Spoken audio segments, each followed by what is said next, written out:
आज मैं आपको एक कहानी के थ्रू ये समझाने की कोशिश करूंगा कि अमीर कैसे बना जा सकता है। लेकिन हाँ, उससे पहले मैं आपको याद दिला दूं कि आपको मेरा चैनल सब्सक्राइब करना है, लाइक करना है और कमेंट करना है कि आपको ये एपिसोड्स कैसे लगते हैं। क्या है दोस्तों, इससे मुझे भी मोटिवेशन मिलती है इस तरह के एपिसोड्स और ज़्यादा बनाने की। आप लोग का प्यार ही है जो हमें मोटिवेट करता है ऐसा काम करने के लिए। तो दोस्तों, ये कहानी है दो फ्रेंड्स की। एक का नाम है राहुल और एक का नाम है रवि। दोस्तों, ये नाम बिल्कुल काल्पनिक हैं, इन नामों के पीछे मत जाइएगा। रवि के पापा एक बहुत ही पढ़े लिखे और समझदार व्यक्ति थे। उन्होंने पीएचडी कर रखी थी और एक अच्छी सी एमएनसी में एक जॉब करते थे। वहीं पर राहुल के पापा 10th फेल और एक शॉप चलाते थे।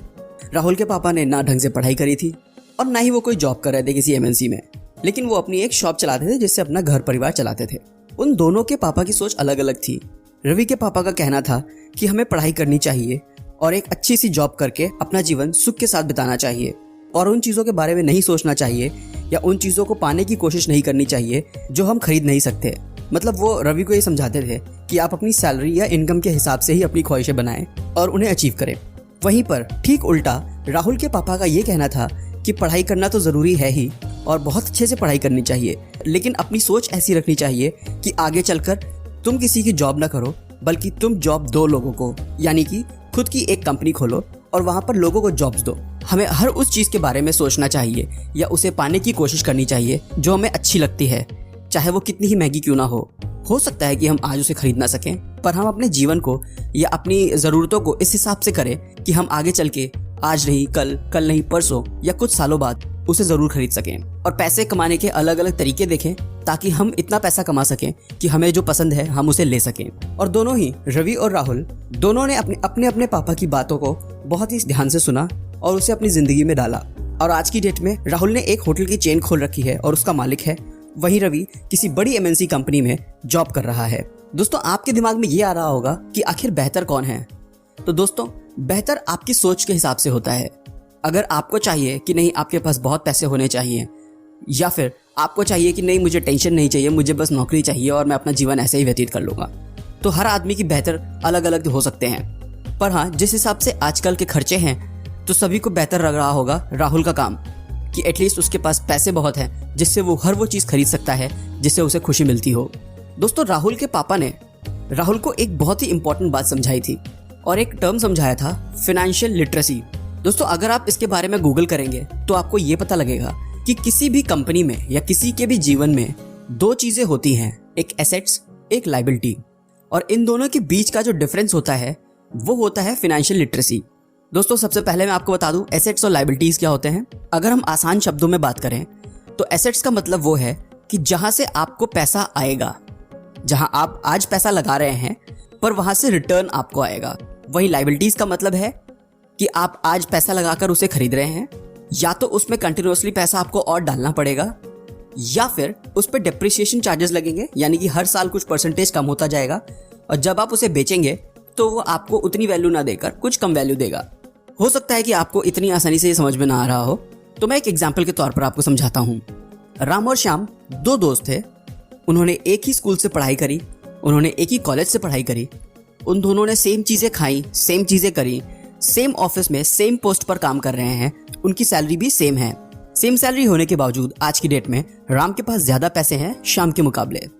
कैसे? क्योंकि राम हर महीने अपनी सैलरी से एसेट खरीदता था या वो अपनी इनकम एसेट्स पर इन्वेस्ट करता था।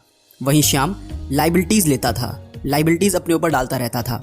जैसे सैलरी आते ही श्याम अपने लिए अच्छे अच्छे ब्रांडेड कपड़े खरीदता था, बाहर घूमने जाता था, मूवीज़ जाता था, रेस्टोरेंट में खाना खाता था, दोस्तों के साथ घूमता था, नए नए गैजेट्स लेता था, फ़ोन, लैपटॉप, कैमरा या फिर बाइक लेता था, कार लेता था। इन सारी चीज़ों में अपनी इन्वेस्टमेंट करता था, जिसमें कि आपका डेली कुछ खर्चा है। जैसे अगर कोई कार ले रहा है तो ऑब्वियसली एक मेंटेनेंस का खर्चा, इंश्योरेंस का खर्चा, पेट्रोल, और उसमें डिप्रिसिएशन भी लग रहा है। हर साल कार की वैल्यू कम होती जा रही है। कपड़े ले रहा है तो आज कपड़े ले रहा है, कल कम पड़ जाएंगे, फिर से नए पे लेने पड़ेंगे। वहाँ पर भी कोई इनकम नहीं हो रही है।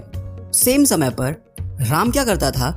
राम अपने पैसों को बॉन्ड्स में, पीपीएफ में, स्टॉक मार्केट में, म्यूचुअल फंड्स में या रियल एस्टेट में इन्वेस्ट करता था, जहाँ से उसे हर महीने एक छोटी ही सही लेकिन इनकम आती थी। और वो जो इनकम आती थी उससे ही अपनी सारे शौक पूरे करता था।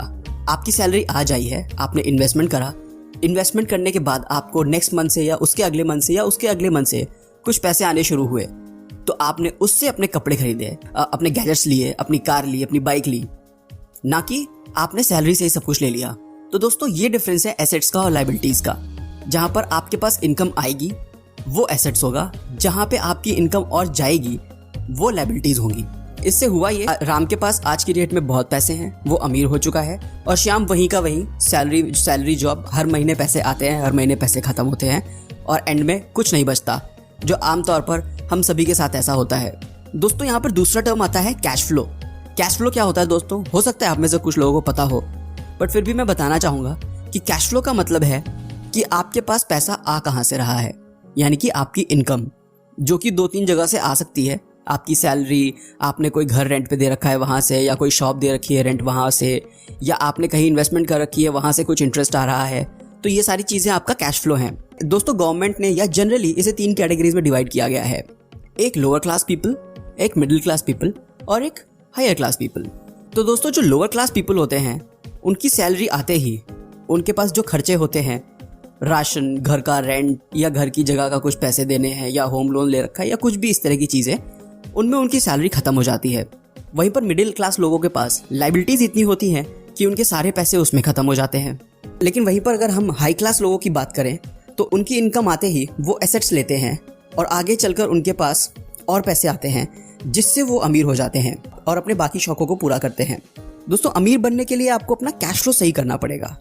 आपको देखना पड़ेगा कि पैसे आते कहाँ से हैं और जाते कहाँ हैं, और अगर आपने अपनी वेस्टेज ऑफ मनी को कम करके उन पैसों को एसेट्स में इन्वेस्ट किया तो समझ लीजिए कि आपको अमीर बनने से कोई नहीं रोक सकता। अब मान लीजिए दोस्तों आपकी इनकम है 100 रुपये और आपने पूरा हिसाब बना लिया कि आपके यहाँ इतने पैसे खर्च होते हैं, और उसमें से आपने देखा कि आपका बाहर खाने पीने का या आपने कोई ऐसा शौक जो आप कम कर सकते हैं, जहाँ पर आप कम कर सकते हैं, वहाँ से कुछ पैसे बचाए। बल्कि मैं तो यूँ कहूँगा दोस्तों कि आपने अपना हिसाब जोड़ा और हर हिसाब में से कुछ पैसे बचाए। मतलब आप अपने शौक कर रहे हैं लेकिन जितना करना चाहिए उतना ना करके थोड़ा सा कम कर रहे हैं। मान लीजिए आप अपने फ्रेंड्स के साथ या अपनी फैमिली के साथ बाहर खाना खाने जाते हैं, जो आप नॉर्मली महीने में 5 बार जाते हैं या 4 बार जाते हैं, आप उसे 2 बार कर दीजिए, तो आपने 2 बार के पैसे बचा लिए। इस तरह से आप अगर पैसे बचाकर उनसे अपने एसेट्स खरीद लें और आने वाले टाइम में उन एसेट्स से रिटर्न आने लगे, उसके बाद आप अपने बाकी शौक पूरे कर लिए, और उसके बाद आपको अमीर बनने से कोई नहीं रोक सकता। इसके अलावा दोस्तों आपको अपनी सोच थोड़ी सी बदलनी होगी। आप कंज्यूमर ना बने, आप एक इन्वेस्टर बने। आपकी सोच एक इन्वेस्टर की तरह होनी चाहिए कि आप कहाँ पर पैसा लगाएंगे जहाँ से आपको और पैसा आए। आप कंज्यूमर बनकर सिर्फ चीज़ें खरीद कर अपने घर में रखें या उनको इस्तेमाल करें, वो ना करें, बल्कि आप कुछ पैसा इन्वेस्टर की तरह सोचकर भी लगाएं कि आज आप यहाँ पे पैसे लगाएंगे तो आने वाले टाइम में आपको यहाँ से कुछ पैसे मिल सकते हैं, कुछ इन्वेस्टमेंट करके कुछ फ़ायदा हो सकता है, तो आप ऐसा करें। दोस्तों मैंने आज जो आपको बताया ये मैंने एक बुक से पढ़ा था, रिच डैड पुअर डैड। मुझे ऐसा लगता है कि आप में से कुछ लोगों ने इस बुक के बारे में ज़रूर सुना होगा। ये बुक एक बहुत ही प्रसिद्ध बुक है और ये कई लोगों ने पढ़ी है। दोस्तों ये आपको ऑनलाइन हर जगह पे मिल जाएगी, ऑफलाइन भी मिल जाएगी। आप देखेंगे तो आपको ज़रूर मिलेगा ये, और इसे पढ़िए। मैं सजेस्ट करूंगा कि आप इसे पढ़िए और कोशिश करिए कि आप इसको कुछ हद तक अपनी जीवन में अपना सकें। दोस्तों आज के लिए इतना ही। उम्मीद करता हूँ कि आपको ये एपिसोड अच्छा लगा होगा। प्लीज़ मेरे चैनल को सब्सक्राइब करें।